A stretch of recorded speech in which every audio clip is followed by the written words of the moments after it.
Quand je dis que je suis artiste freelance, on imagine que je dessine toute la journée. Mais en réalité, je passe moins de la moitié de mon temps à créer. Le reste du temps, je suis chef d'entreprise, stratège, comptable, RH, parfois tout ça la même journée. Créer, c'est une partie du métier, mais derrière chaque image, il y a des plannings, des mails, des rendez-vous clients. Et ce n'est pas que mon quotidien. Tout artiste partage la même réalité. Au-delà de produire une image, je dois m'occuper de m'organiser, donc faire des plannings, des dossiers, des sous-dossiers, quand j'ai vachement de fichiers et d'étapes différentes. Je dois aussi gérer la relation client en répondant, en tenant un jour les clients sur le projet et faire des trucs qui relèvent plus du marketing que de l'art.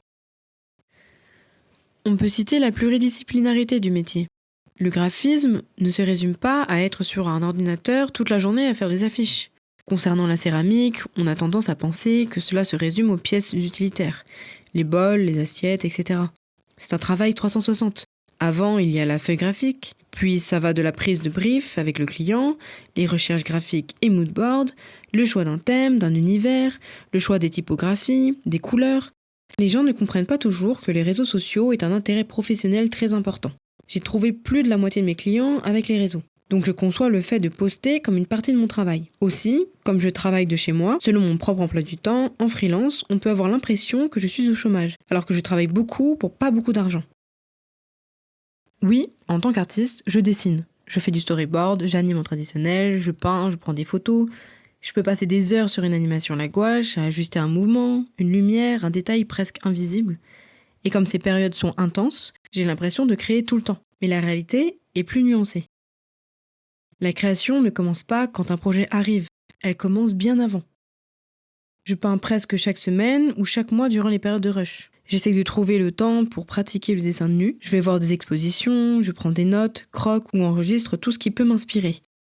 C'est à la fois une forme d'entraînement comme un musicien ferait ses gammes, et un temps pour nourrir mon regard, affiner mon style, clarifier ce que j'ai envie de raconter. Ensuite seulement, ça devient concret. J'écris des scripts, tourne mes scènes, monte mes vidéos, prépare mes portfolios, construis des dossiers pour des studios ou des résidences.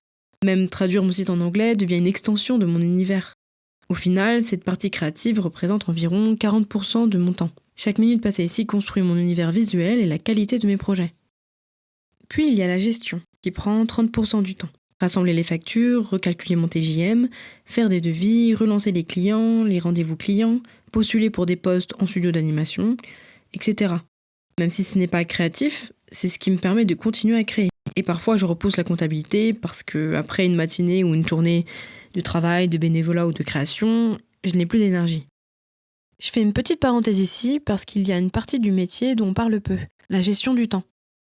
Quand on débute, on a tendance à dire oui à beaucoup de choses, parfois par peur de rater une opportunité, parfois pour aider, parfois parce qu'on ne sait pas encore poser ses limites. Mais chaque oui a un coût, en temps, en énergie, en concentration. Et quand on est artiste indépendant, le temps est notre capital principal. Il faut apprendre à distinguer ce qui est important de ce qui ne l'est pas pour le bien de l'entreprise. C'est une compétence aussi essentielle que le dessin.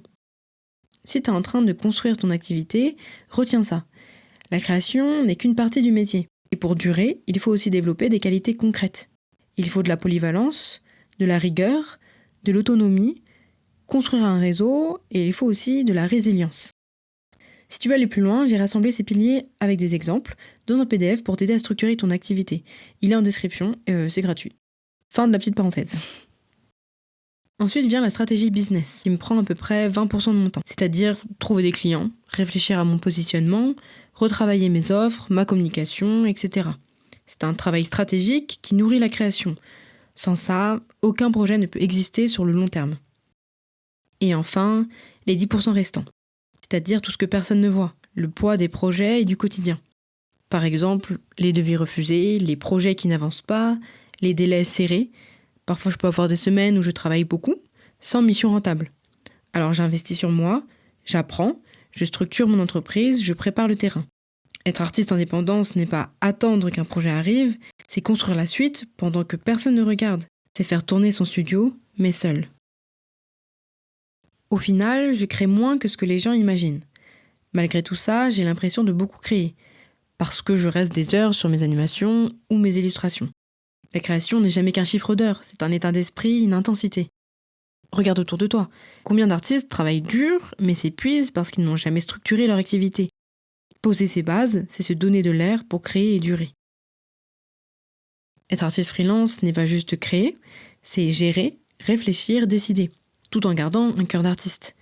Comprendre et construire ces fondations maintenant te permettra de durer, de créer avec sérénité et d'être prêt pour les prochaines étapes. Ceux qui réussissent ne sont pas seulement créatifs, ils savent structurer leur travail, leur temps et leur énergie. Pour s'entraider et mieux comprendre les charges que portent les artistes freelance, raconte-moi dans les commentaires ce qui te prend le plus de ton temps dans ton quotidien d'artiste indépendant. Et si tu veux suivre mes process et voir comment je jongle entre création et business, abonne-toi et suis-moi sur les réseaux. Allez, la bise de loin, ciao!